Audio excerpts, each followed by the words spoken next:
السلام علیکم۔ آج پیر ہے مارچ کی 22 تاریخ۔ پاکستان میں اس وقت شام کے 7، بھارت میں 7:30، اور یہاں ہمارے اسٹوڈیوز کی گھڑیوں میں صبح کے 10 بجے ہیں۔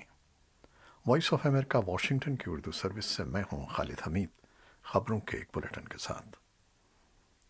پاکستان اور بھارت کے درمیان 2 سال سے جاری کشیدگی میں بہتری کے آثار دکھائی دینے لگے ہیں۔ فائر بندی معاہدے کے بعد بھارت کے وزیر اعظم نریندر مودی کا پاکستانی ہم منصب عمران خان کی کورونا وائرس سے صحت یابی کے ٹویٹ کو بھی انہی کوششوں کے تناظر میں دیکھا جا رہا ہے۔ روایتی حریف ممالک کے تعلقات میں یہ بہتری سعودی عرب اور متحدہ عرب امارات کے پس پردہ کردار کے باعث پیدا ہوئی ہے۔ تجزیہ کاروں کا کہنا ہے کہ دونوں ملکوں کے درمیان تعلقات کی بہتری اور مسائل کے حل کے لیے تیسرے فریق کا کردار مثبت ہے، کیونکہ ماضی میں پاکستان اور بھارت کی دو طرفہ کوششیں ناکام رہی ہیں۔ بھارت کے زیر انتظام کشمیر کے پولیس سربراہ دلباغ سنگھ نے کہا ہے کہ اس سال فروری میں بھارت اور پاکستان کے director generals of military operations کے درمیان ہونے والے اس قول و قرار کے بعد کہ آپس کے معاہدوں کی پاسداری کرتے ہوئے سرحدوں پر فائر بندی کے سمجھوتے پر سختی سے عمل درآمد کیا جائے گا، کشمیر کو تقسیم کرنے والی لائن آف کنٹرول یا جموں سیالکوٹ سرحد پر دراندازی کا کوئی واقعہ پیش نہیں آیا ہے، اور نہ ہی پاکستانی فوج یا رینجرز نے فائر بندی کی کوئی خلاف ورزی کی ہے۔ انہوں نے اسے بھارت کے زیر انتظام کشمیر میں امن کی بحالی کے لیے کی جا رہی کوششوں کے لیے ایک اچھا شگون قرار دیا۔ اس دوران پیر کو شورش زدہ جموں و کشمیر کے جنوبی ضلع شوپیان میں مشتبہ عسکریت پسندوں اور حفاظتی دستوں کے درمیان ایک اور جھڑپ ہوئی۔ عہدیداروں نے بتایا کہ جھڑپ میں 4 عسکریت پسند ہلاک ہو گئے، ایک بھارتی فوجی زخمی ہو گیا۔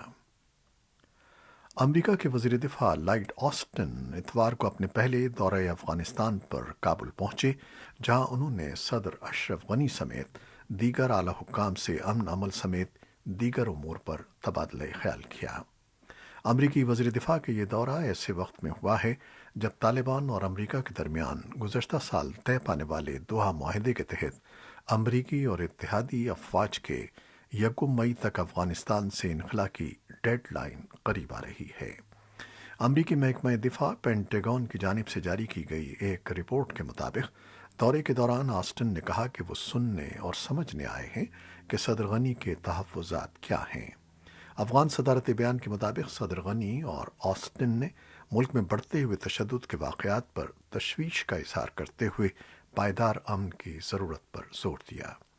دوسری جانب افغانستان کے وزیر خارجہ محمد حنیف اتمار بھارت کے 3 روزہ دورے پر پیر کو نئی دہلی پہنچے۔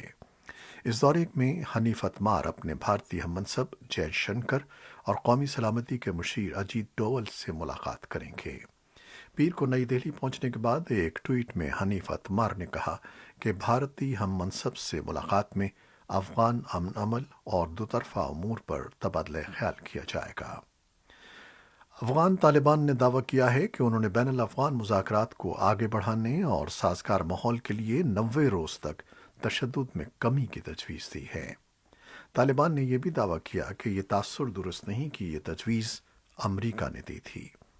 قطر کے دارالحکومت دوحہ میں طالبان کے سیاسی دفتر کے ترجمان محمد نعیم نے وائس آف امریکہ کو بتایا کہ ہم نے ایک منصوبہ پیش کیا ہے جس کے تحت تمام فریق تشدد میں کمی کریں۔ تاہم انہوں نے واضح کیا کہ یہ مکمل سیز فائر نہیں ہوگا۔ ایک دوسرے طالبان رہنما نے وائس آف امریکہ کو بتایا کہ اس تجویز پر حالیہ دوحہ مذاکرات کے دوران امریکہ اور طالبان نے بھی غور کیا تھا۔ مذکورہ رہنما نے نام ظاہر نہ کرنے کی شرط پر بتایا کہ امریکی نمائندہ خصوصی زلمے خلیل زاد اور طالبان وفود کے درمیان ہونے والے حالیہ مذاکرات کے دوران اس بارے میں تبادلہ خیال ہوا ہے۔ یہ تجویز امریکی وزیر خارجہ اینٹنی بلنکن کی جانب سے افغان صدر اشرف غنی کو لکھے گئے خط میں بھی سامنے آئی تھی۔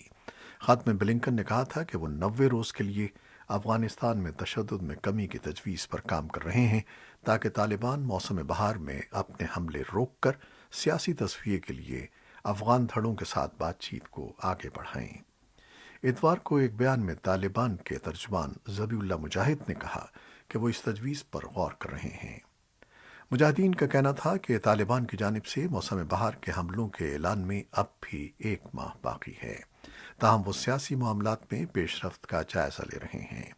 ان کے بقول اگر افغان حکومت کے ساتھ مذاکرات میں کوئی پیش رفت نہ ہوئی تو 1 ماہ بعد موسم بہار کے حملوں سے متعلق فیصلہ کیا جائے گا۔ میانمار میں فوجی حکومت کے سخت رویے کے باوجود احتجاجی مظاہرے دوبارہ ملک بھر میں شدت اختیار کر گئے ہیں۔ آج پیر کی صبح منڈالے میں سینکڑوں مظاہرین نے شہر کی بڑی سڑک پر مارچ کیا۔ اس مظاہرے میں ڈاکٹر، نرسیں، طلباء اور دیگر طبی عملہ بھی شریک ہوا۔ تجارتی شہر ینگون میں سوشل میڈیا پر دی گئی کال کے جواب میں 20 موٹر سائیکل سواروں نے مارچ کیا اور مسلسل ہارن بجائے۔ میانمار میں یہ مظاہرے 1 فروری کو فوج کی طرف سے منتخب حکومت کا تختہ الٹنے اور مقبول رہنما آنگ سان سوچی اور ان کے ساتھیوں کی گرفتاری کے بعد سے مسلسل جاری ہیں۔ اتوار کے روز پولیس کے ساتھ جھڑپ میں کم سے کم 3 مظاہرین ہلاک ہوئے، ان میں 2 مظاہرین میانمار کے دوسرے بڑے شہر منڈالے میں ہلاک ہوئے۔ سیاسی قیدیوں سے متعلق فعال گروپ کا کہنا ہے کہ مظاہروں میں اب تک 250 کے لگ بھگ افراد ہلاک ہو چکے ہیں، جبکہ 2000 سے زائد افراد گرفتار کر لیے گئے ہیں۔ آسٹریلوی حکام کا کہنا ہے کہ اس کے 2 شہریوں کو بھی حراست میں لیا گیا ہے۔ یہ دونوں افراد بزنس مین تھے۔ میانمار میں بحران کے خاتمے کی کوششوں میں سنگاپور کے وزیر خارجہ ویوین بالا کرشنن برونائی دارالسلام جا رہے ہیں۔ اس کے بعد وہ ملیشیا اور انڈونیشیا کا بھی دورہ کریں گے۔ شمالی کوریا کے سفارتکاروں نے ملائیشیا میں اپنا سفارت خانہ خالی کر دیا ہے اور وہ ملک چھوڑنے کی تیاری کر رہے ہیں۔ شمالی کوریا اور ملائیشیا کے مابین شمالی کوریا کے ایک مشتبہ فرد کی امریکہ کو حوالگی کے معاملے پر دونوں ممالک کے سفارتی تعلقات منقطع ہو گئے ہیں۔ دونوں ملکوں کے درمیان تعلقات سن 2017 سے جمود کا شکار ہیں، جب کوالالمپور ایئرپورٹ پر شمالی کوریا کے رہنما کم جونگ ان کے ناراض سوتیلے بھائی کا قتل ہوا تھا۔ شمالی کوریا نے جمعے کے روز ملائیشیا سے اپنے تعلقات ختم کر دیے، جب کوالالمپور نے شمالی کوریا کے ایک شخص کو منی لانڈرنگ کے الزامات کے تحت امریکہ کے حوالے کر دیا۔ ملائیشیا نے جوابی کارروائی کرتے ہوئے شمالی کوریا کے سفارتکاروں کو ملک چھوڑنے کے لیے 48 گھنٹے کا وقت دیا۔ کوالالمپور کے ایک نواحی علاقے میں واقع شمالی کوریا کے سفارت خانے سے پرچم اور نشانات ہٹا دیے گئے ہیں۔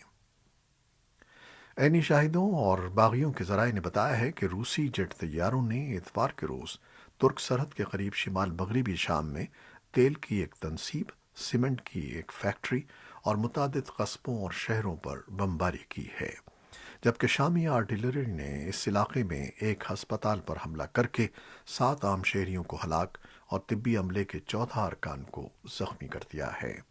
ذرائع کے مطابق صوبے ادلب میں ایندھن کی اس تنصیب پر حملے سے وہاں موجود سامان سے لدے درجنوں ٹریلرز میں آگ لگ گئی۔ امریکی انٹیلی جنس کے 2 سینئر عہدیداروں کا کہنا ہے کہ ایران نے دارالحکومت واشنگٹن ڈی سی میں واقع فوجی اڈے فورٹ میکنیئر اور فوج کے نائب چیف آف اسٹاف کو دھمکیاں دی ہیں۔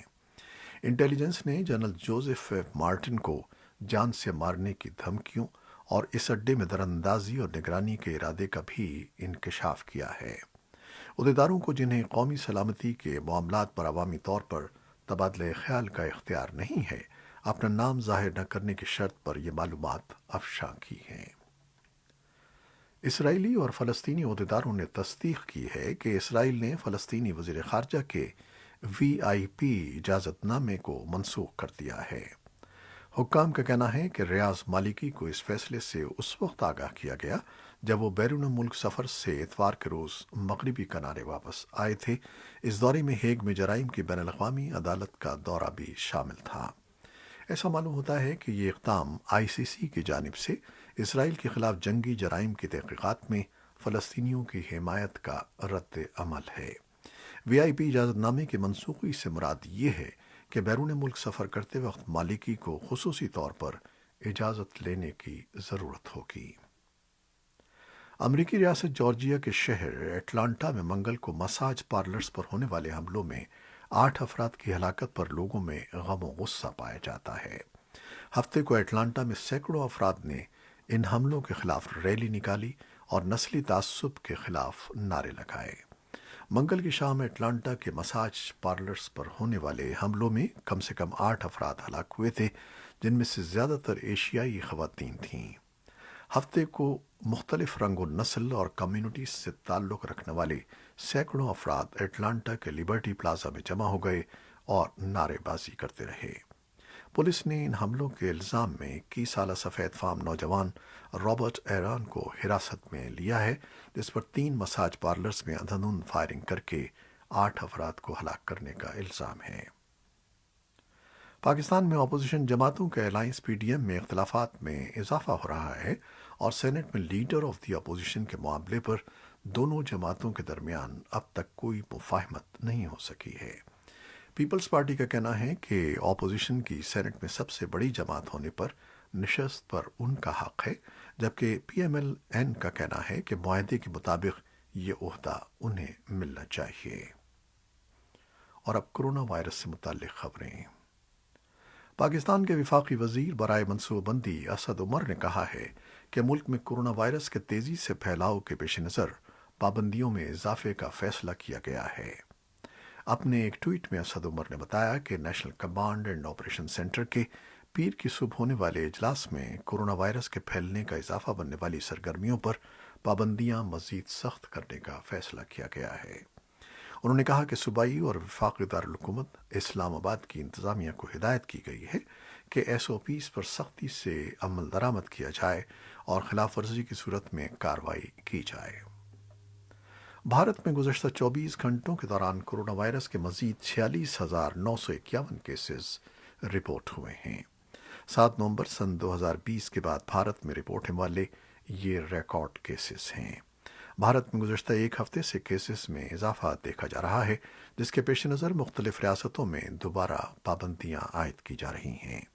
سرکاری اعداد و شمار کے مطابق گزشتہ 24 گھنٹوں میں عالمی وبا کے شکار مزید 212 مریض ہلاک ہوئے ہیں، جس کے بعد ہلاکتوں کی مجموعی تعداد 15,997 تک پہنچ گئی ہے۔ حکومتی ڈیٹا کے مطابق بھارت میں 1,16,00,000 سے زیادہ کیسز رپورٹ ہو چکے ہیں، جن میں سے اب تک 1,11,00,000 مریض صحت یاب ہوئے ہیں۔ دنیا میں کورونا وبا سے سب سے پہلے متاثر ہونے والے ملک چین میں کورونا سے بچاؤ کی ویکسینیشن مہم تیزی سے جاری ہے اور ایک ہفتے کے دوران 1 کروڑ چینی شہریوں کو ویکسین لگائی گئی۔ دوسری جانب حکام کا کہنا ہے کہ وہ کورونا وبا کی صورتحال اور ویکسینیشن مہم کو دیکھتے ہوئے مختلف ممالک کے لیے ویزا پالیسی ترتیب دے رہے ہیں۔ چینی وزارت صحت کے ترجمان می فینگ کا کہنا ہے کہ ہفتے تک ملک بھر میں 7,49,60,000 افراد کو ویکسین لگا دی گئی۔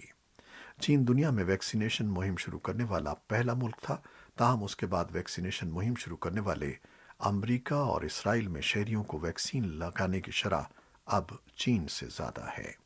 محکمہ صحت کے ترجمان می فینگ نے ایک نیوز بریفنگ میں بتایا کہ ہفتے تک ویکسین کی 7,49,60,000 خوراکیں لگائی جا چکی تھیں۔ چینی حکام کا کہنا ہے کہ اس سال کے وسط تک 1,40 کروڑ کی مجموعی آبادی کے 40% کو ویکسین لگا دی جائے گی۔ امریکہ میں کورونا وبا کے پھیلاؤ کو روکنے کے لیے حکام نے ہفتے کو ریاست فلوریڈا کے شہر میامی کے ساحل پر کرفیو لگا دیا، جس سے موسم بہار کی چھٹیاں منانے کے لیے ساحل کا رخ کرنے والوں کو مایوسی کا سامنا کرنا پڑا۔ حکام کا کہنا ہے کہ ویکینڈ پر بڑی تعداد میں لوگ میامی کے ساحل کا رخ کر رہے تھے، جس کی وجہ سے کورونا کے پھیلاؤ کے خدشات جنم لے رہے تھے۔ شہری انتظامیہ نے اعلان کیا ہے کہ یہ پابندی 72 گھنٹے تک برقرار رہے گی۔ کورونا وبا کے پیش نظر عائد کردہ پابندیوں کے خلاف ہفتے کو برطانیہ اور کئی یورپی ممالک میں شہری سڑکوں پر نکل آئے۔ برطانیہ اور جرمنی میں مظاہرین اور پولیس کے درمیان جھڑپیں بھی ہوئیں۔ برطانیہ کے دارالحکومت لندن میں لوگوں کے جمع ہونے پر پابندی کے باوجود احتجاج کرنے پر پولیس نے درجنوں مظاہرین کو گرفتار کر لیا۔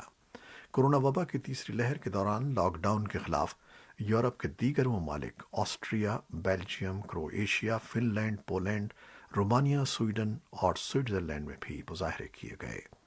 کاسل میں مظاہروں میں 20,000 سے زیادہ مظاہرین نے شرکت کی۔ اس دوران مظاہرین اور پولیس کے درمیان جھڑپیں بھی ہوئیں۔ کاسل کے مرکزی حصے میں مظاہرین نے عدالتی پابندی کے باوجود مظاہرہ کیا اور مظاہرین کی اکثریت نے کورونا سے محفوظ رہنے کے لیے لازمی ماسک بھی نہیں پہنے تھے۔ جرمن ذرائع ابلاغ کے مطابق کچھ مظاہرین نے پولیس افسران اور صحافیوں پر حملے بھی کیے ہیں۔ یہ تھیں وہ خبریں جو فیس بک لائیو پر ہم نے آپ کے لیے پیش کیں۔ ہماری ویب سائٹ اور یوٹیوب پر یہ بلیٹن پوسٹ کر دیا جاتا ہے، جسے آپ بعد میں بھی دیکھ سکتے ہیں۔ ہمارا یہ بلیٹن اپنے دوستوں کے ساتھ ضرور شیئر کیجیے گا۔ خالد حمید کو اب اجازت دیجیے گا۔ اللہ حافظ۔